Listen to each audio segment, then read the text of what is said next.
Hi there class, this is part 3 of reproduction in organisms. हमने पहले sexual पढ़ लिया है, अब sexual reproduction. Let's get started. Okay, sexual reproduction involves the fusion of gametes to form a zygote. इसका मतलब ये है सेक्सुअल रिप्रोडक्शन में involvement of fusion of gametes होता है, जैसे कि male and female gamete fuse होकर जाइगोट फॉर्म करते हैं। ठीक है, उसके बाद आता है all organism go through a phase two attain the stage of growth and maturity in their life before they can reproduce sexually. This phase is called juvenile phase. सारे ऑर्गेनिज्म एक फेज में जाते हैं जिसमें वो ग्रोथ एंड मैच्योरिटी अटेन करते हैं, और यही मतलब सेक्सुअली रिप्रोड्यूस करने के पहले इसी को हम लोग बोलते हैं juvenile phase. Okay, juvenile phase in plants is called vegetative phase. Juvenile phase जो होता है प्लांट्स में उसको हम लोग बोलते हैं vegetative phase. In non-primates, the female reproductive cycle is called ostrous cycle. Non-primates जैसे कि काउ, शीप, डॉग्स होते हैं, उसमें जो फीमेल रिप्रोडक्टिव साइकिल होता है हम लोग उसको बोलते हैं oestrous cycle. In primates the female reproductive cycle is called menstrual cycle. जैसे जो प्राइमेट्स जैसे कि मंकी, एप्स, ह्यूमंस, जिस जो फीमेल रिप्रोडक्टिव साइकिल होता है हम लोग उसको मेंस्ट्रुअल साइकिल बोलते हैं। ओके, फिर आता है events of sexual reproduction.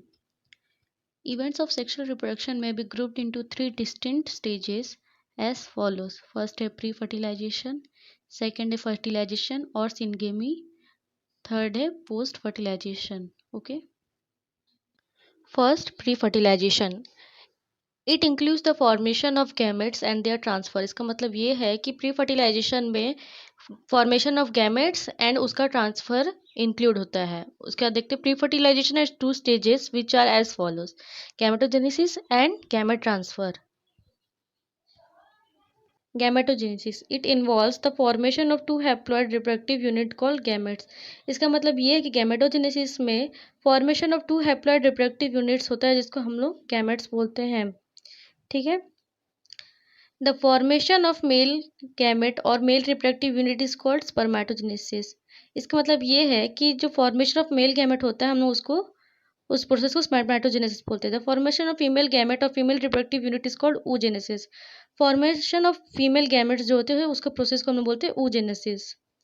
When male and female gametes are similar in appearance and it is not possible to differentiate between them, they are called homogametes और isogametes।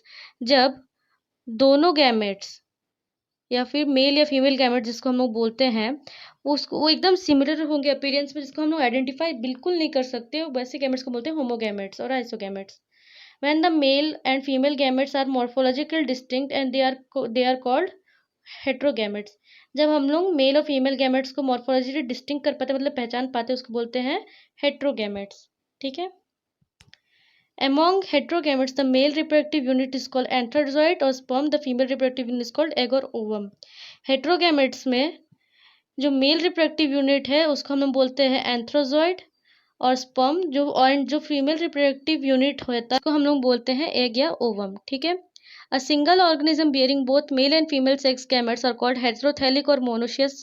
ठीक है, इसका मतलब ये है कि सिंगल ऑर्गेनिज्म जिसमें both male and female sex gametes होंगे उसको हम लोग बोलते हैं होमोथैलिक और monoecious organism. Example coconut. Organism in which different individual carrying male and female gametes are called heterothallic और डायसिस। इसका मतलब ये है सेम स्पीशीज के दो इंडिविजुअल जो अलग अलग सेक्सेस कैरी कर रहे हैं उसको हम लोग बोलते हैं हेटेरोथैलिक और डायसियस। एग्जांपल, इसका एग्जांपल है papaya. Unisexual male flowers bearing stamens are called staminate flowers. का मतलब ये है कि यूनिसेक्सुअल फ्लावर्स जैसे कि जिसको मतलब एक फ्लावर में एक ही सेक्स प्रेजेंट होगा, जो उसमें स्टेमिना रहता है उसको हम लोग बोलते हैं स्टेमिनेट फ्लावर्स। और जो जैसे कि यूनिसेक्सुअल फीमेल फ्लावर्स रहते हैं जिसमें पिस्टल्स रहते हैं उसको हम लोग बोलते हैं पिस्टिलेट फ्लावर।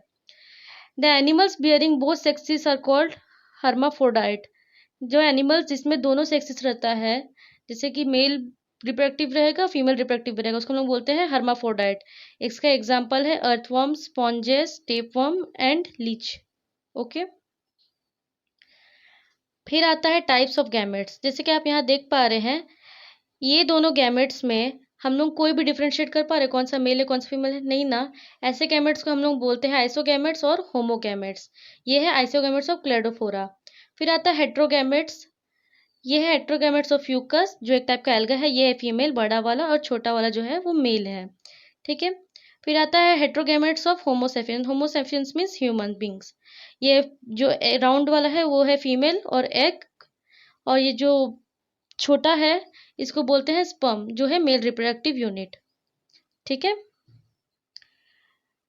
ये था टाइप्स ऑफ गैमेट्स। उसके बाद cell division during gamete formation. Gametes are always haploid. जो गैमेट्स होते हैं वो याद रखना हमेशा हैप्लॉइड होते हैं। Haploid organism produce gametes by mitotic division. Diploid organism undergo meiosis और specialised cell called meiocytes to form gametes. Haploid organisms जो रहते हैं वो गैमेट प्रोड्यूस करते हैं बाय माइटोटिक डिवीजन, और जो डिप्लॉइड ऑर्गेनिजम्स रहते हैं वो स्पेशलाइज सेल से प्रोड्यूस करते हैं म्योसिस के अंदर जाके। ये मायोसाइट्स होते हैं म्योसिस में जाते हैं और गैमेट्स फॉर्म करते हैं। At the end of both divisions only one set of chromosome get incorporated into each gamete. इसका मतलब ये है कि दोनों डिवीजन मायोटिक एंड म्योसिस होने के बाद हर गैमेट में सिर्फ वन पेयर ऑफ क्रोमोसोम्स ही रहेगा। ठीक है, उसके मतलब एक पेयर रहेगा हर गैमेट में। उसके बाद आता है gamete transfer. After gamete formation male and female gametes must be physically brought together to facilitate fusion. इसका मतलब ये है कि गैमेट फॉर्मेशन के बाद मेल और फीमेल जो गैमेट्स है उसको कांटेक्ट में लाना, फिजिकली कांटेक्ट में लाना बहुत ज़रूरी रहता है फैसिलिटेट करने के लिए, फ्यूजन के लिए। उसके बाद male gametes are usually motile whereas female gametes are static. इसका मतलब ये है कि मेल गैमेट्स जो होते हैं वो यूजुअली मोटाइल होता है और फीमेल्स जो होते हैं यूजुअली स्टैटिक होता है, मतलब नॉन मूविंग होता है, और मेल जो होते हैं वो मूव करते रहता है। ठीक है, in lower plants like some algae and fungi both male and female gametes are motile. जैसे कुछ लोअर प्लांट्स में जैसे कि एल्गी और फंगाई, उसमें मेल और फीमेल गैमेट्स जो होते हैं वो दोनों मोटाइल होते हैं, मतलब मूव कर सकते हैं। In simple plants like algae, bryophytes, pteridophytes, water act as the medium for gamete transfer। जैसे कि कुछ सिंपल एल्गी प्लांट्स हो गए, जैसे कि एल्गी, ब्रायोफाइट्स, टेरिडोफाइट्स, जो वाटर होता है वो एक मीडियम की तरह काम करता है गैमेट ट्रांसफर के लिए। ठीक है, उसके बाद आता है in angiosperm the pollen grains are transferred from an anther to one flower to the stigma of another flower. जैसे कि एंजियोस्पर्म्स में जो पॉलन ग्रेन होता है वो एक फ्लावर का एंथर से दूसरे फ्लावर का स्टिग्मा में जाके कनेक्ट होता है, मतलब पॉलन ट्रांसफर हुआ, इसी को हम लोग बोलते हैं पॉलिनेशन। ठीक है, stay tuned for part 4। Thank you.